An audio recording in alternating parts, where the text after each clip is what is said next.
Chief justice Yahya Afridi की सरबराही में पहला फुल कोर्ट इजलास जो है वो ख़त्म हो गया है। ज़राए के मुताबिक फुल कोर्ट इजलास में जजेस के तहफ़्फ़ुज़ात समेत मुख्तलिफ अदालती उमूर ज़ेर गौर आए। फुल कोर्ट इजलास में सीनियर तरीन जज जस्टिस मंसूर अली शाह के सिवा तमाम जजेस शरीक हुए। जस्टिस मंसूर अली शाह उम्रे पर होने के सबब फुल कोर्ट इजलास में जस्टिस मंसूर अली शाह ने वीडियो लिंक पर इस इजलास में शिरकत की है, तो इस तरह से तमाम जो जस्टिस साहिबान हैं उन्होंने इस फुल कोर्ट में शिरकत की है। इसी पर बात कर लेते हैं। हमें ज्वाइन कर लिया ब्यूरो चीफ इस्लामाबाद कामरान खान साहब ने।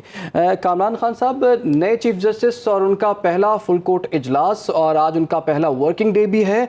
फुल कोर्ट इजलास का एलामिया भी जारी हो चुका है। आपके पास इस हवाले से क्या डिटेल्स हैं?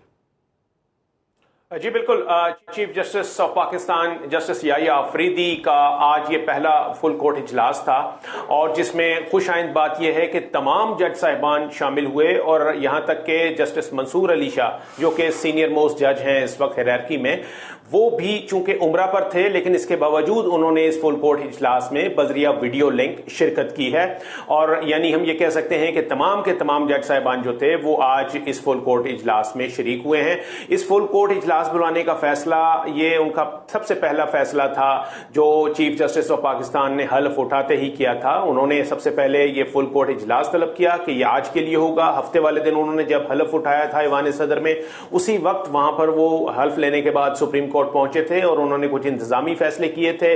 उसमें supreme court practice and procedure act की जो दोबारा तश्कील होना थी वो उन्होंने की। उसमें उन्होंने जस्टिस मंसूर अली शाह को और जस्टिस जो सीनियर मोस्ट जज थे उनको उन्होंने इसका मेंबर बनाया। तो ये बड़ा एक, और आज जो है ये इजलास का एलामिया भी जारी हो चुका है और इस एलामिया के मुताबिक ये बताया गया है कि जो केस मैनेजमेंट है और सुप्रीम कोर्ट में जो पेंडिंग केसेस हैं, जो एक बैकलॉग है, एक तो उसका रजिस्ट्रार ने बताया है कि जी इस वक्त सुप्रीम कोर्ट में 59,191, ये फिगर यहां पर लिखा हुआ है एलामिया के अंदर, रजिस्ट्रार ने बताया है फुल कोर्ट इजलास को कि 59,191 केस जो हैं ये सुप्रीम कोर्ट में ज़ेर अल्तवा हैं और इसके लिए एक मरबूत पॉलिसी की जरूरत है ताकि इस बैकलॉग को खत्म किया जा सके।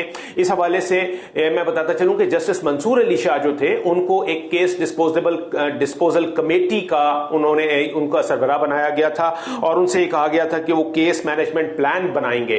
केस मैनेजमेंट प्लान जो है वो जस्टिस मंसूर अली शाह बना रहे थे और आज इसी हवाले से उन्होंने मजीद इनपुट दी है। उन्होंने बताया है कि पहले मरहले में हम स्ट्रिंजेंट मेजर्स लेंगे, 1 महीने के लिए वो पायलट प्रोजेक्ट चलेगा जो कि ये जिसमें इन केसेस को फौरी तौर पर डिस्पोज ऑफ करने के लिए जो है वो अमल दरामद शुरू किया जाएगा और उसके बाद फिर यही प्लान जो है वो 3 महीने के लिए और 6 महीने के लिए भी होगा। और इसी के साथ एक होगा। ये भी कहिएगा कि आईनी बेंचेस कब बनेंगे और इसकी सरबराही कौन करेगा? जी देखिए, इसमें यहां तो इस एलामिया के अंदर तो ये जिक्र नहीं हुआ और उसका हमने जब वजह जानने की कोशिश की है तो पता ये चला है कि जी ये फुल कोर्ट इजलास में ये फैसला जो है वो कॉन्स्टिट्यूशनल बेंचेस का और आईनी बेंचेस बनाने का ये फुल कोर्ट इजलास में नहीं होगा, बल्कि ये जुडिशल कमीशन ऑफ पाकिस्तान जो है ये उसमें होगा।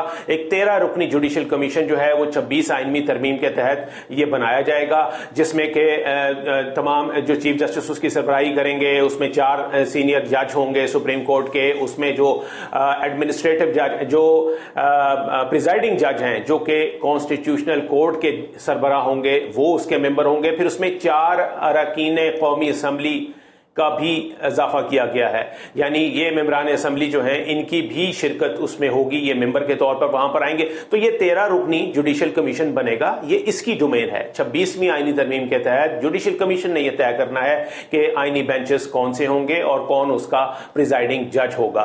तो इसलिए ये वाली आज का जो फुल कोर्ट था ये महदूद था सिर्फ केस मैनेजमेंट के हवाले से और इसमें केस मैनेजमेंट जो प्लान था उसी के ऊपर फोकस रखा गया। इसीलिए जस्टिस मंसूर अली शाह जो कि केस मैनेजमेंट प्लान के बनाने के लिए जो इस वक्त वो उसकी सरबराही कर रहे हैं कमेटी की, वो इसीलिए उन्होंने इसी के ऊपर बात की है और पूरा प्लान जो है वो दिया है जो कि फौरी तौर पर यह कहा जा रहा है कि शुरू हो जाएगा। और इसी हवाले से अगली जो आइंदा फुल कोर्ट इजलास की तारीख है वो भी दे दी गई है। कहा यह गया है कि आइंदा जो फुल कोर्ट इजलास है ये 2 दिसंबर को होगा 2 दिसंबर सन 2024 यानी तकरीबन 1 से सवा महीने बाद, और फिर ये 2 दिसंबर को इस आज के जो फैसले हुए हैं केस डिस्पोजल के हवाले से, केस मैनेजमेंट के हवाले से, इनके ऊपर जो ये बताइएगा, जैसे कि आप बता रहे हैं कि पेंडेंसी बहुत ज़्यादा है, अभी तक जो फिगर सामने आए हैं सुप्रीम कोर्ट में ही तकरीबन 60,000 केसेस इस वक्त पेंडिंग चल रहे हैं। बाकी अदालतों में, सूबाई हाई कोर्ट्स में भी ऐसा ही कुछ मामला है। तो आईनी बेंचेस बनने के बाद इतलात यही है कि सुप्रीम कोर्ट और हाई कोर्ट्स के जो 40% केसेस हैं वो ट्रांसफ़र हो जाएंगे इन आईनी बेंचेस को। तो पेंडेंसी को ख़त्म करने के लिए ये कैसा इक़दाम है और इसमें कितनी कामयाबी मिल सकती है हमें? देखिए, आज जसीला असलम जो कि खातून रजिस्ट्रार हैं सुप्रीम कोर्ट की, उन्होंने आज पूरा एक ओवरव्यू दिया है। उन्होंने जितना पेंडेंसी और बैकलॉग है केसेस का वो दिया, और ये फिगर जो कि मैं फिर दोहरा रहा हूं कि 59,191 केसेस, 59,191 केसेस जो हैं ये सुप्रीम कोर्ट में, सिर्फ सुप्रीम कोर्ट में ज़ेर इल्तवा हैं। और अगर बाकी कोर्ट्स की यानी मातहत अदालतों की बात की जाए, हाई कोर्ट्स की और डिस्ट्रिक्ट कोर्ट्स की, तो ये तादाद जो है ये लाखों में जाती है। तो इसके लिए जो आज सुप्रीम कोर्ट में केस मैनेजमेंट के हवाले से जो प्लान है उसी को ही फोकस किया गया है, और सिर्फ जो पहला बताया यह गया है कि जो अवलीन टारगेट है, जो अवलीन चैलेंज है चीफ जस्टिस ऑफ पाकिस्तान को दरपेश, वो यही है कि ये इतनी बड़ा जो बैकलॉग है इसको कम करना है, केसेस डिस्पोजल जो है वो जल्दी करने हैं, और इसके लिए बाकायदा प्लान जो है उसके ऊपर अमल दरामद शुरू कर दिया जाएगा, प्लान बना के उस पर अमल दरामद शुरू कर दिया जाएगा। बहुत बहुत शुक्रिया आपका। कामरान ब्यूरो चीफ इस्लामाबाद हमारे साथ मौजूद थे।